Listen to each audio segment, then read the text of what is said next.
Γεια σας, είμαι ο Αναστάσης Αθανασιάδης και σήμερα θα δούμε το Cool Master Devastator.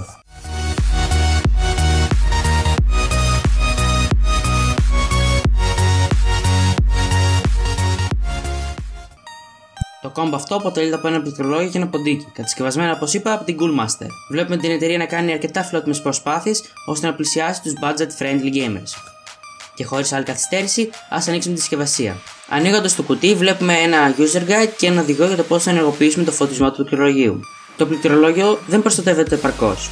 Είναι καλυμμένο μόνο με μία σακουλίτσα. Ας δούμε αναλυτικότερα το ποντίκι και το πληκτρολόγιο. Το ποντίκι έχει την DPI που κυμαίνεται από 1000-2000 και τροποποιείται με ένα κουμπί που βρίσκεται στο κέντρο του, αλλά και με δύο κουμπάκια στα αριστερά που βοηθάνε αρκετά τους gamers. Επιπλέον, αριστερά και δεξιά το ποντίκι έχει μια μικρή μαλακή επιφάνεια ώστε ο χρήστης να μπορέσει να το κρατάει καλύτερα. Η ροδέλα φωτίζεται με το χρώμα της επιλογής μας, αλλά και ένα κομμάτι της βάσης, κάνοντάς το να φαίνεται φανταστικό.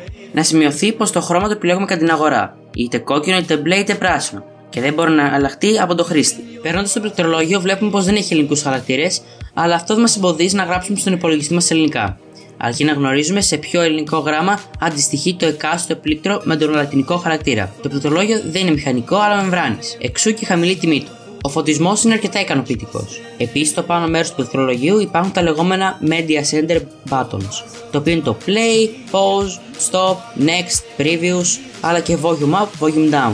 Η ποιότητα κατασκευής του είναι αρκετά καλή παρόλο που είναι από πλαστικό. Ας ακούσουμε το θόρυβο που προκαλείται από το ποντίκι και το πληκτρολόγιο.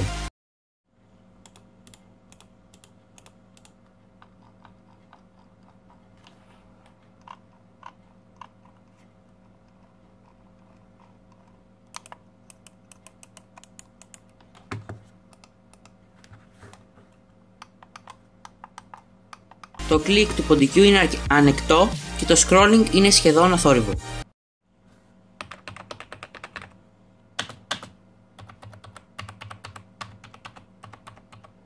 Σχετικά με το πληκτρολόγιο, ο θόρυβος που προκαλείται από τα πάτηματα των κουμπιών είναι σχετικά έντονος αλλά υποφερτός.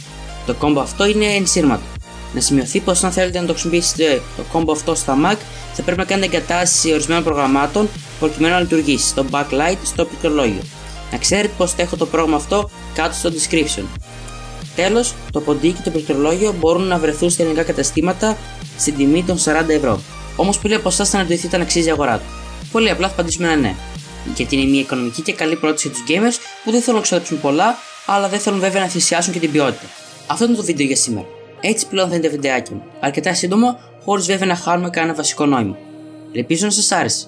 Μην ξεχάσετε να πατήσετε το like, να μου γράψετε ένα comment με τις απορίες σας και αν έχετε αυτό το combo να μου γράψετε τη γνώμη σας, ένα share να το δουν και οι φίλοι σας και εννοείται ένα subscribe για να βοηθήσετε να βγάλω και άλλα βιντεάκια. Έως την επόμενη φορά, τα λέμε!